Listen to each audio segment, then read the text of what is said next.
ప్రియ దేవుని బిడ్డ,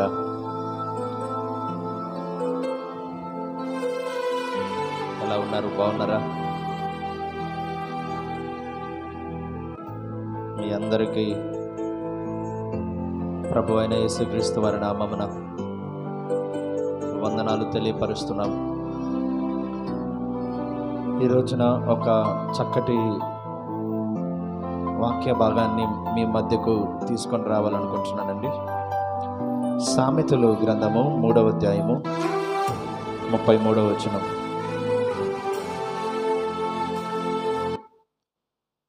చేతులలో జలధరింప కాళ్ళు మొద్దుబారుతున్నాయా? అలా బి విటమిన్స్ లోపం వల్ల జరగవచ్చు. న్యూరోబియాన్ ఫోర్ట్ దీనిలోని బి విటమిన్స్ బాధను దూరం చేసేందుకు తోడ్పడి హెల్దీ నరాలకు సపోర్ట్ అందిస్తుంది. డాక్టర్ సిఫారసు చేసే number 1 vitamin B, Neurobion forte. Praise the Lord. Hallelujah, hallelujah. సామెతలు 3వ అధ్యాయము 33వ వచనంలో, భక్తిహీనులు ఇంటి మీదకి యెహోవా శాపం వచ్చును, నీతిమంతులు నివాస స్థలము మీదకి యెహోవా ఆశీర్వాదం వచ్చును అనే వాక్యం భాగము మనకు కనబడుతుంది. ఇక్కడ 2 రకాల నివాస స్థలాలు. ఒకటి భక్తిహీనుల నివాస స్థలము, రెండోదిగా నీతిమంతుల నివాస స్థలము. నా ప్రియ దేవుని బిడ్డలారా, భక్తిహీనుల ఇళ్ళ మీదకి ఏమొచ్చుదంట? శాపం వచ్చుదంట. ఎంత భయంకరమండి! భక్తిహీనుల ఇల్లు యెహోవా శాపము ప్రవేశిస్తుంది. ఈ ఎవరి భక్తిహీనులంటే, ఒకప్పుడు వీళ్ళు భక్తిలో ఉన్నవాళ్ళే, ఒకప్పుడు వీళ్ళు దేవుని మందిరానికి సక్రమంగా వచ్చినోళ్ళే. దేవుడంటే ఎవరో తెలుసు వీళ్ళకి, దేవుని ఔన్నత్యం తెలుసు, దేవుని మహిమ తెలుసు. భక్తిలో ఉన్నవాళ్ళే ఇప్పుడు ఏమైపోయారంటే భక్తి పరులు కాస్త భక్తిహీనులైపోయారు. ఈ భక్తిహీనుల ఇంటి మీదకి ఏమొచ్చిందంట? యెహోవా శాపం వచ్చింది. ఆలోచించు, ఎందుకు వాళ్ళ భక్తి హీనమైపోయిందంటే, ప్రియమైన దేవుని బిడ్డ, దేవుడిచ్చిన ఆలోచన. ఒక వ్యక్తి భక్తి ఎప్పుడు హీనమైపోద్దంటే, మొదటిగా విస్తారమైన లోకాశల వలన. విస్తారమైన లోక ఆశలు ఒక వ్యక్తిలో ఉంటే ఆ వ్యక్తి భక్తి హీనమైపోద్ది. శరీరాశ, నేత్రాశ, జీవబడంబం, ఇవి అపవాదికి సంబంధించినవి. ఈరోజు చాలామంది దేవుని మందిరానికి వస్తున్నారు కానీ, దేవుని ఆరాధిస్తున్నారు కానీ భక్తిలో ఆరాధించట్లా. భక్తి పరులుగా ఎదగలేకపోతున్నారు. గల కారణం విస్తారమైన లోక ఆశలు. లోక ఆశలతో వాళ్ళు జీవిస్తున్నారు. ఇది నీకు తగునా సోదరా, సోదరి? విస్తారమైన లోక ఆశలతో నువ్వు చెలరేగిపోతా ఉంటే నీ భక్తి ఏమైపోతుంది తెలుసా? హీనమైపోతా ఉంది. ఆలోచిస్తున్నావా?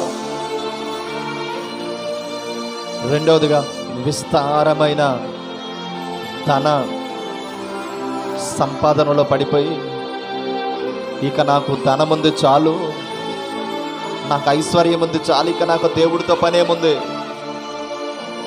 విస్తారమైన ధన సంపాదనలోకి వెళ్ళిపోయి భక్తి హీనమైపోతా ఉంది. నా ప్రియ దేవుని బిడ్డలారా, ఈరోజు చూడండి, ధన సంపాదనలో చాలామంది పడిపోయారు.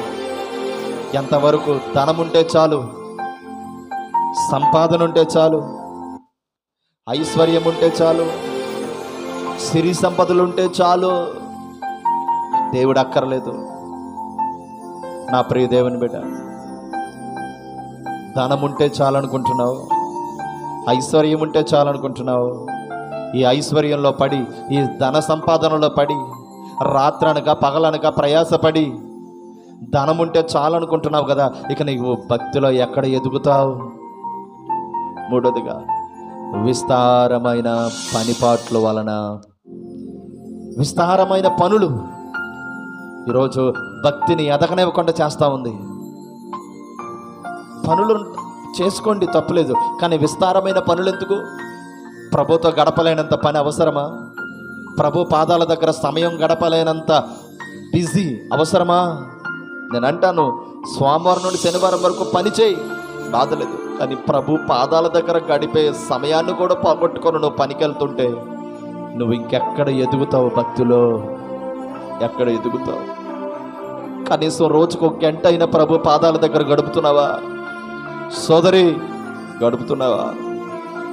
నాలుగోదిగా, విస్తారమైన ముచ్చట్ల వలన భక్తి ఎదగలేకపోతా ఉంది.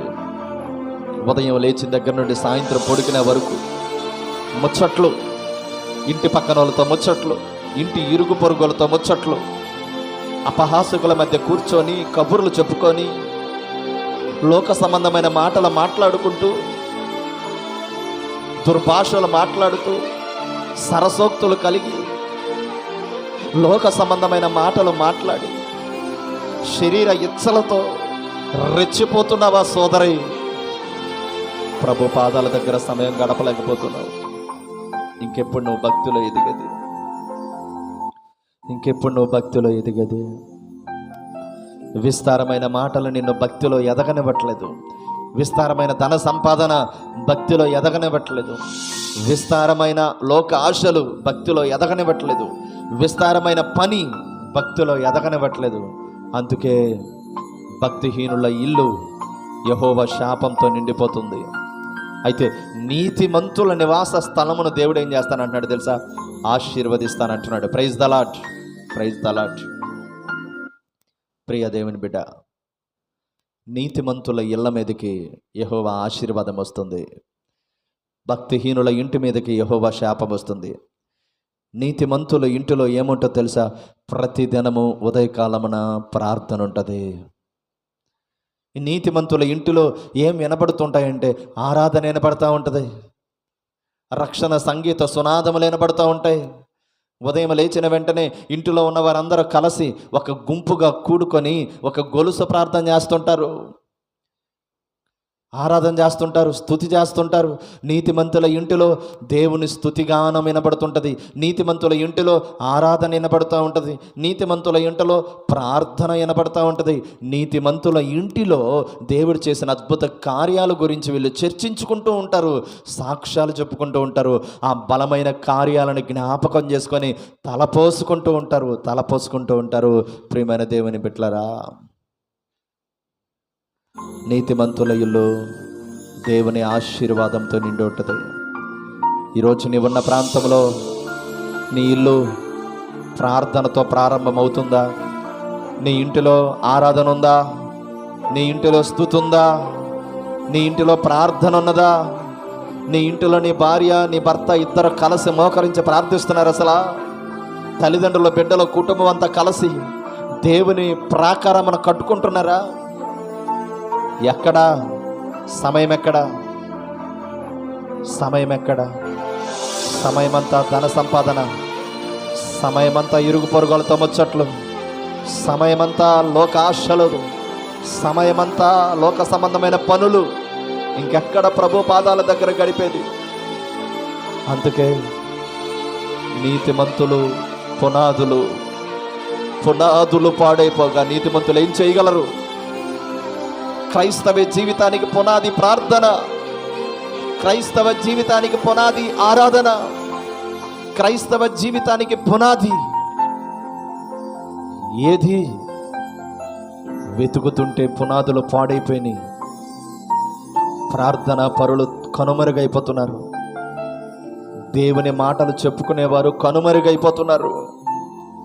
ఈరోజు చాలా కుటుంబాల్లో ఇంటిలో ప్రార్థన కనిపించట్లా. ఓ నా ప్రియ దేవుని జనాంగమా, భక్తిహీనుల ఇల్లు యెహోవా శాపం, నీతిమంతుల ఇల్లు యెహోవా ఆశీర్వాదంతో మారబోతుంది. ఇక నుంచి అయిన నీ ఇల్లు నీతిమంతుల నివాస స్థలముగా మార్చుకుంటావా? మార్చుకో.